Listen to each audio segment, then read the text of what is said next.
वही नाज़िल हो गई। जब किसी तारीख में तज़किरा नहीं है, किसी कदीम तज़किरे में उसका नाम नहीं है, तो इसको नाम कैसे मालूम हो गया पूरा वाक़या कैसे?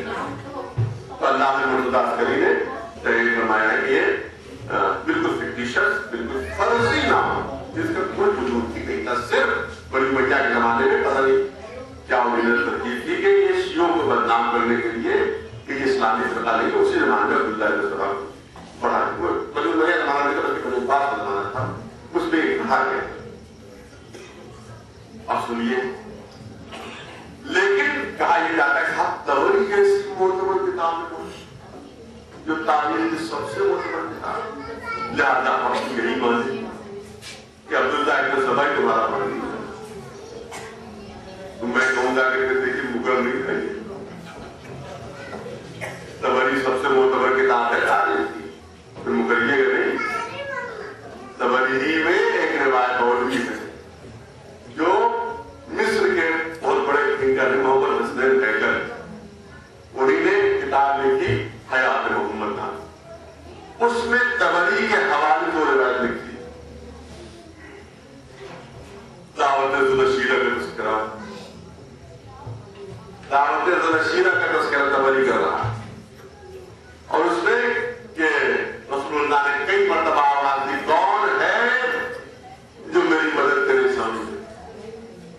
और तबरी लिखते हैं कि सिर्फ अली थे जो खड़े होते, या रसूलुल्लाह मैं हाज़िर, या रसूलुल्लाह मैं हाज़िर, या रसूलुल्लाह मैं हाज़िर।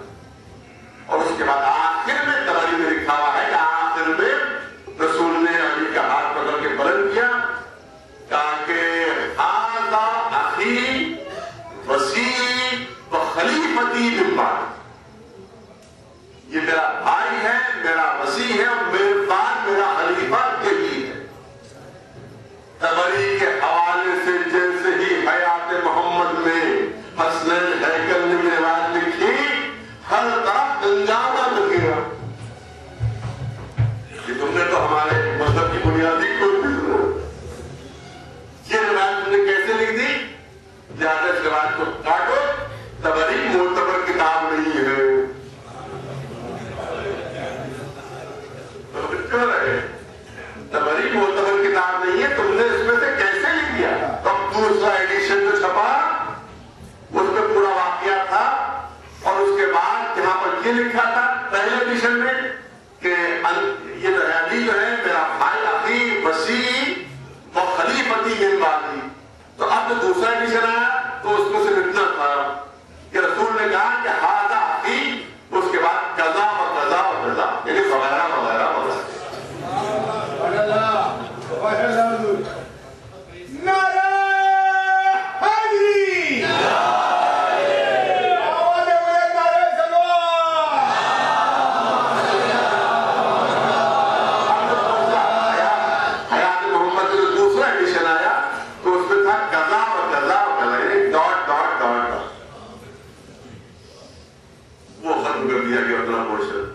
तो मुझे इतना बता दीजिए कि अब्दुल्लाह इब्न सबा के लिए तो मोतबर बेहतरीन मोतबर किताब में आया क्या कैसे तुरंत, और जब दावत-ए-ज़ुल-शीरा का तज़किरा आ गया तो गैर मोतबर हो गई।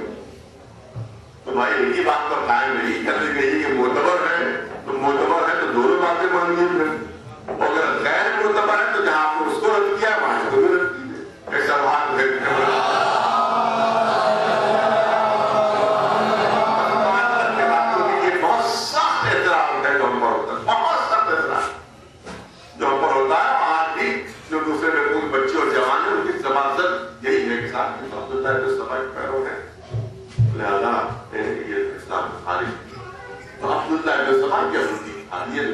यहूदी था। तो जब यहूदी था और शिया यहूदियों की ब्रांच है तो इनके बुजुर्ग से आए आने चाहिए। फिर कुरान मजीद को बुनियाद बनाओ, फिर तो यहूदियों के अकायद हमें आने चाहिए। जब ब्रांच उसी की है,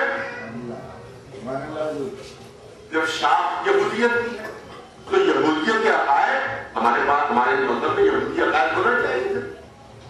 तो अब देखिए कि कुरान में यहूदियों के अकायद क्या बयान किए जा रहे हैं। कुरान मजीद को बुनियाद बनाना,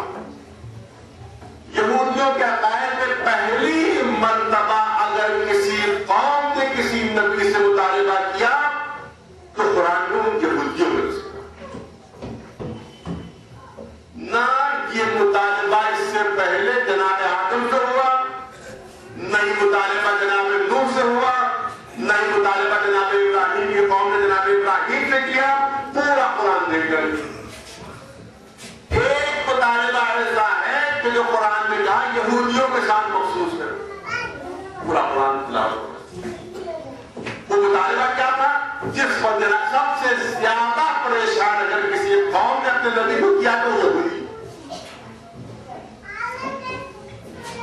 اب قرآن دیکھیے کہ جب جناب موسیٰ نے فرعون سے جو حتمی اور یقینی موت تھی اس سے نجات دلا دی، دریائے نیل میں راستے بنا دیے، اس کے بعد بالکل صرف ان راستوں سے نکل کے اس میں بھی دھڑے کیے تھے. جب نکل رہے تھے تو دھڑے اس میں دھڑتے ہی جا رہے تھے مسلسل اپنے نبی سے. اور جب باہر نکل گئے تو وہاں لے گئے یہ قوم بتوں کی پوجا کر رہی. تو پہلی مرتبہ کسی قوم نے اپنی نبی سے مطالبہ کیا کہ ہم کو بھی موسیٰ کب تک بغیر دیکھے مانے، کب تک بغیر دیکھے مانے، لہذا ہمارے لیے بھی ایسا خدا لا جسے ہم دیکھ سکیں، اور بغیر دیکھے ہم مانیں گے نہیں. اس کے بعد پھر 70 آدمی ان کو لے کر گئے تھے تو پر اپنے وہ جلوہ دکھائی دیا تھا، سب کے سب ختم ہو گئے تھے. اور جناب موسیٰ نے کہا تھا کہ وہ دکھائی نہیں کر سکتا، دیکھنے والی چیز ہی نہیں ہے، وہ دکھائی دیتے. تو اس کا مطلب یہ ہے کہ سب سے پہلے یہودیوں نے مطالبہ کیا کہ جب تک دیکھیں گے نہیں مانیں گے نہیں. اس کا مطلب یہ ہے کہ غیب سے سب سے پہلے انکار کرنے والے یہودی تھے. سب سے پہلے مطالبہ کیا تھا کہ جب تک دیکھیں گے نہیں مانیں گے نہیں. تو اگر ہمارا فرقہ یہودیوں کی شاخ ہوتا تو ہم بھی یہی کہتے نظر آتے کہ جب تک دیکھیں گے نہیں مانیں گے نہیں. اور ہم تو بغیر دیکھے ہی مان لا رہے ہیں. اب جو کہہ رہا ہو کہ جب تک دیکھیں گے نہیں مانیں گے نہیں، لگے گا ان کے لیے ہے.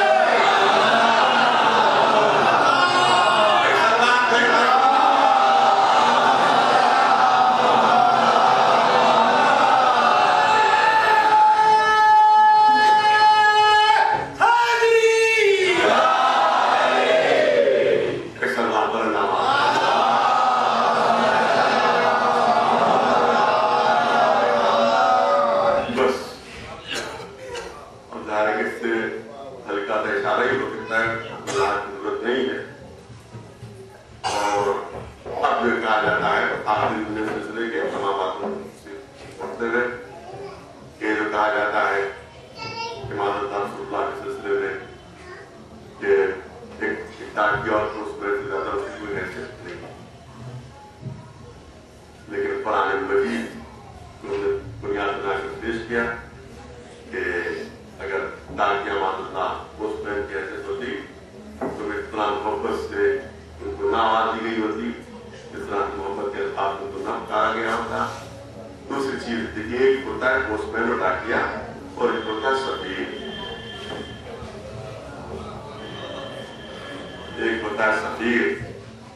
حکومت سے اختیارات لے کر